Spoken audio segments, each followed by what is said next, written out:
Xanım izləyicimizə maraqlı bir sual gəlib, bizə ünvanlanıb. Deməli, xanım buyurur ki, uşaqlıq boşluğu polipi olub, bu polip götürülüb. Bundan sonra xanıma müalicə uşaqlıq boşluğuna spiralın yerləşdirilməsi, hormon spiralın yerləşdirilməsi təklif olunub. Xanım hansı səbəblərdən bundan imtina edib və hormonal həb yazılıb. Soruşur ki, hormonal həbin bir ziyanı varmı?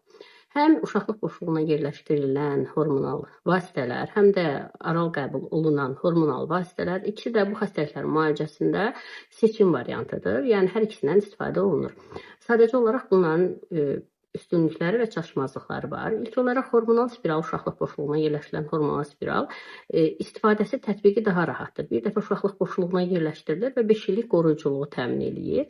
Hansı ki, oral kontraseptivləri, hormonal həbləri gündəlik içmək lazımdır və səhv içildikdə, unudulduqda qanaxmalar, hormonal pozğunluqlar yarada bilir. Əsas onu vurğulayım ki, xanımlar, mən belə düşünürəm ki, öz praktikamdan, ona görə daha çox hormonal həblərə üstünlük verirlər ki, bu boşluğa yerləşdirən spirala nisbətdə. Onlar düşünürlər ki, hormonal həbləri istifadə edəndə onlar aybaşı görə bilirlər. Çünki o həblər fasilələrlə istifadə olunur. 21 gün istifadə olunur, fasilə verilir, aybaşı baş verir, yenidən istifadə olunur. Amma uşaqlıq boşluğuna yerləşdirilən hormonal spiral davamlı uşaqlıq boşluğunda qaldığı üçün və davamlı hormonal təsir olduğu üçün onlarda aybaşı baş vermir. Onlar elə düşünürlər ki, bunun orqanizmləri ziyan görür, onlar menopauzdadırlar. Yox, elə bir şey yoxdur. Sadəcə olaraq yumurtalıqların endometriumu qalınlaşdırmaq kimi bir imkanı olmur bu spiralla.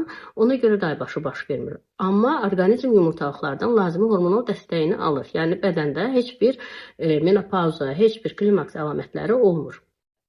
İkinci, uşaqlıq boşluğuna yerləşdirilmiş hormonal spiralın bığcığındakı hormonal spiraldakı hormon çox minimal dozadadır. Levonorgestreldir və çox minimal dozadadır və bədənə sistem təsiri daha azdır, nəinki boşluqda öz təsirini göstərir.